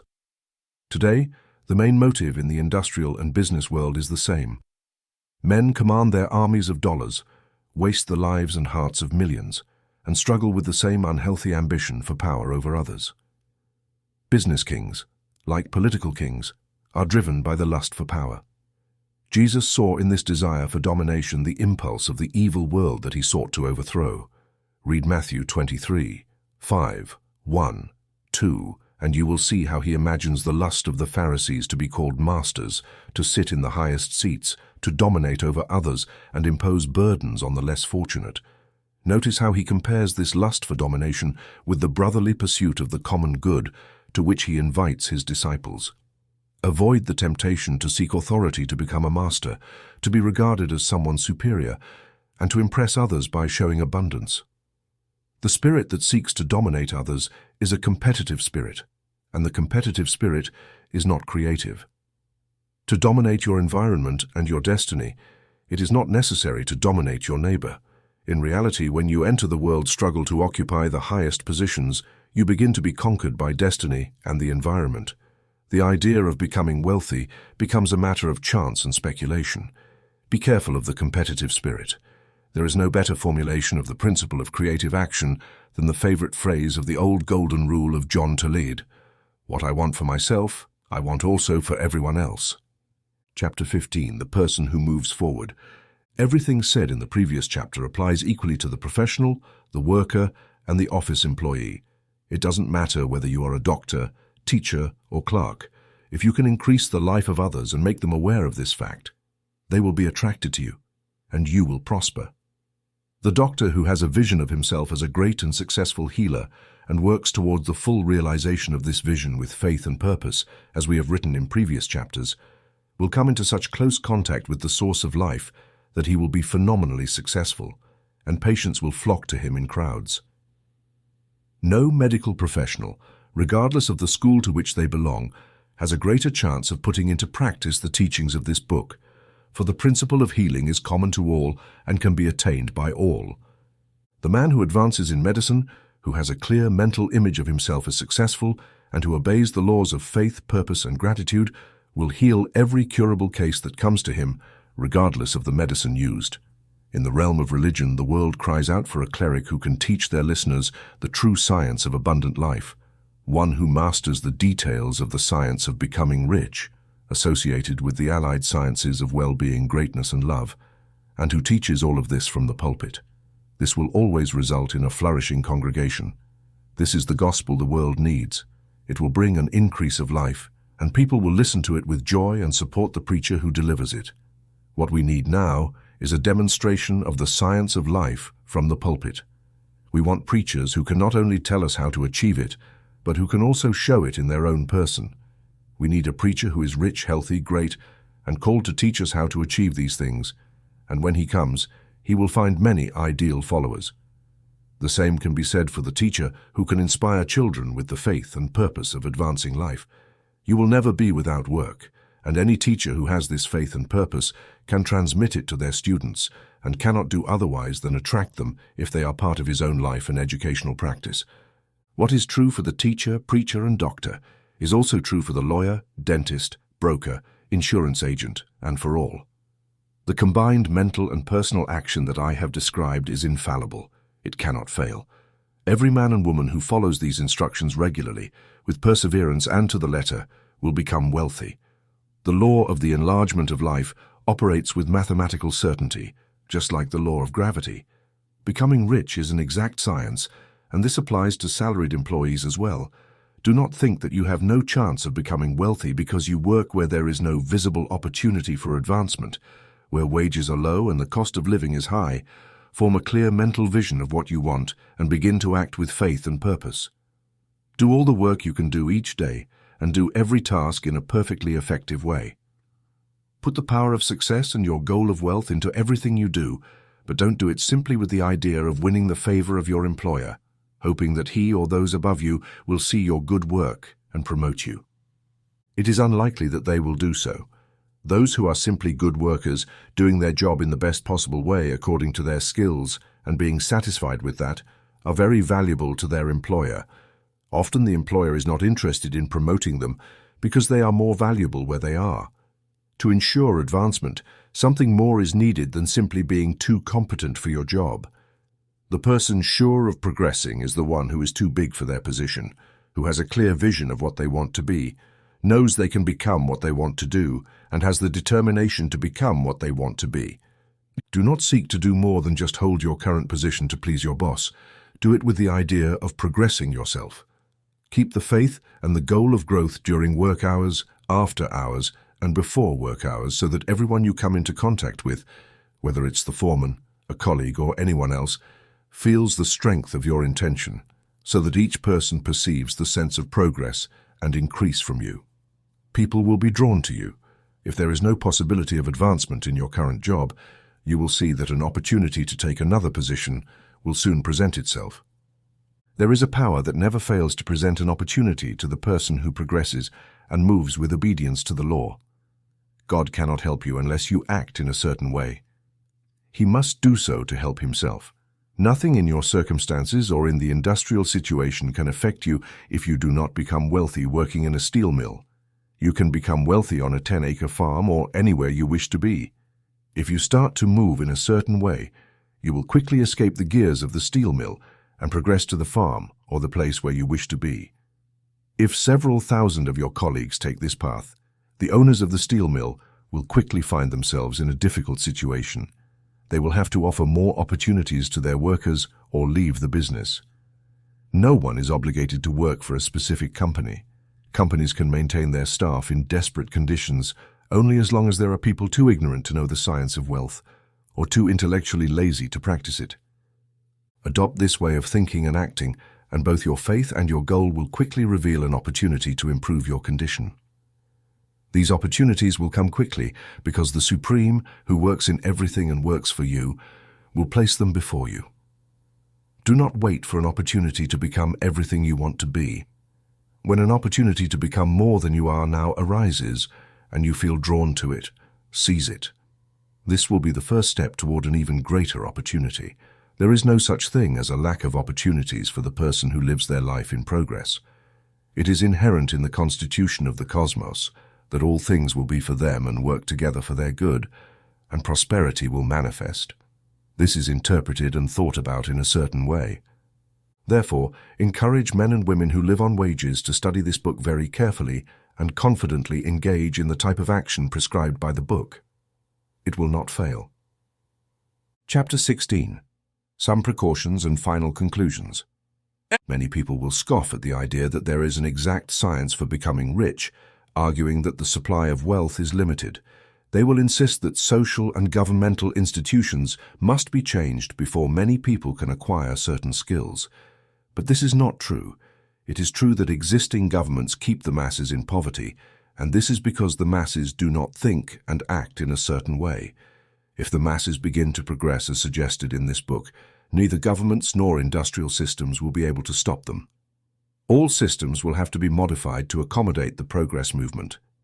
If people have a progressive mindset, believe they can become rich, and move forward with the firm intention to become rich, nothing will be able to keep them in poverty.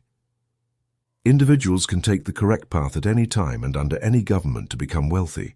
When a significant number of individuals do so under any government, it will result in a modification of the system to open the way for others. The more men become rich at the competitive level, the worse it is for others. The more men become rich at the creative level, the better it is for others.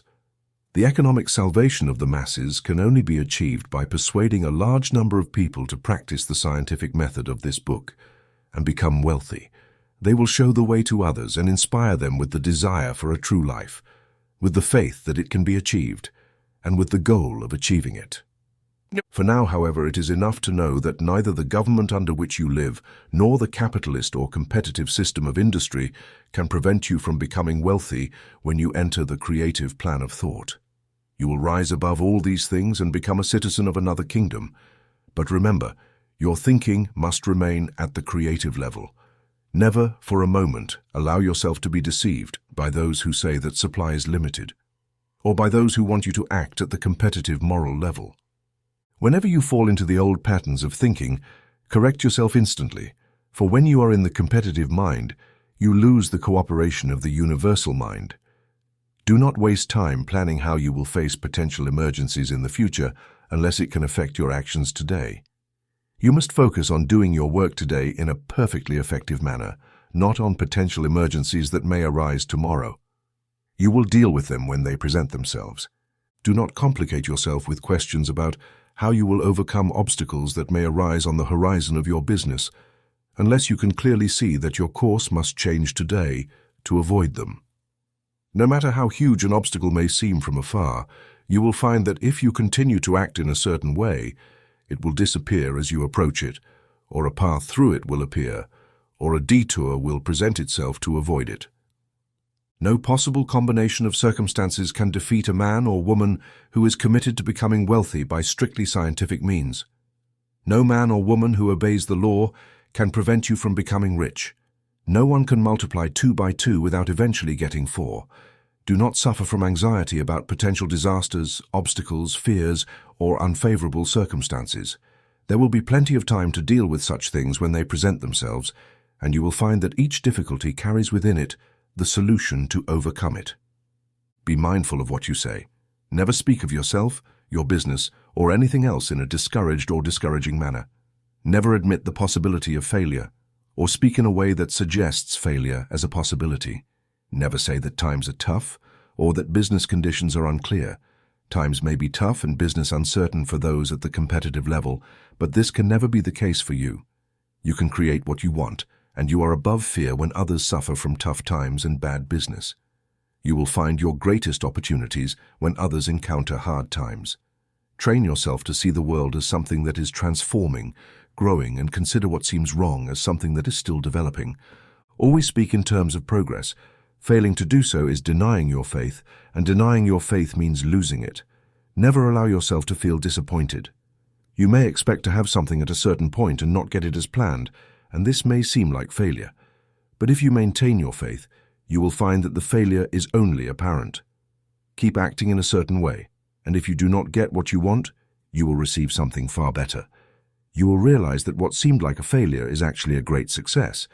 A student of this science had focused his mind on the achievement of a certain business strategy that seemed very desirable to him at the time. He worked for several weeks to accomplish it. When the crucial moment came, everything failed in a completely inexplicable way. It was as if an invisible force had conspired against him. He did not feel disappointed.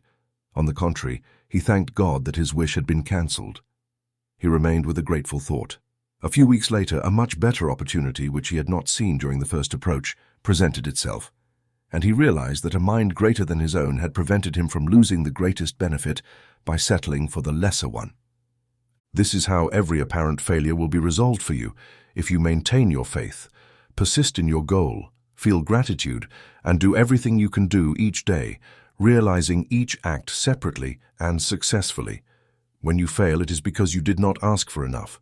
Keep going, and something more important than what you were looking for will certainly come. Remember this: you cannot fail because you lack the talent necessary to do what you want to do. If you keep going, as I have indicated, you will develop all the talent required to accomplish your work. We do not have enough space in this book to discuss the science of talent development, but it is as certain and simple as the process of becoming rich. However, do not waver in fear when you are about to take on a certain position where you may fail due to lack of ability. Stay firm, and when you reach that position, the ability will be granted to you. The same source of ability that allowed Lincoln to accomplish the greatest government task any man has ever faced will open up to you. You will be able to attract all the possibilities of knowledge and use them to face the responsibilities you will encounter. Move forward with faith. Study this book. Make it your constant companion until you have mastered all the ideas it contains. In the meantime, it would be wise to distance yourself from most distractions. Leave places where ideas contrary to this book are presented. Refrain from attending lectures or sermons. Avoid reading pessimistic or conflicting literature, and refrain from participating in discussions on the subject. Read very little outside of the authors mentioned in the preface. Spend most of your free time contemplating your vision, cultivating gratitude, and reading this book, for it contains everything you need to know about the science of becoming rich. You will find all the essential concepts summarized in the next chapter. Chapter 17. Summary of the Science of Getting Rich. There exists a universal thinking substance from which all things are formed, and in its purest state it permeates, penetrates, and fills the entire cosmos. Thought shapes this substance into the things it imagines. A person can mold these things in their mind and project them into this substance through focused thought. To align with the formless intelligence, one must shift from a mindset of competition to one of creativity, as the formless intelligence is always creative and never competitive. True harmony with this substance is achieved by cultivating an active, sincere sense of gratitude for the gifts it bestows. Gratitude unites a person's mind with the intelligence of the substance, allowing their thoughts to be received and acted upon by it. To stay at the creative level, one must remain in constant connection with this formless intelligence, nourished by ongoing gratitude. A person must cultivate a clear, defined mental image of what they wish to have, do, or become, and hold this image in their mind while expressing deep gratitude to the Supreme, which will grant their desires.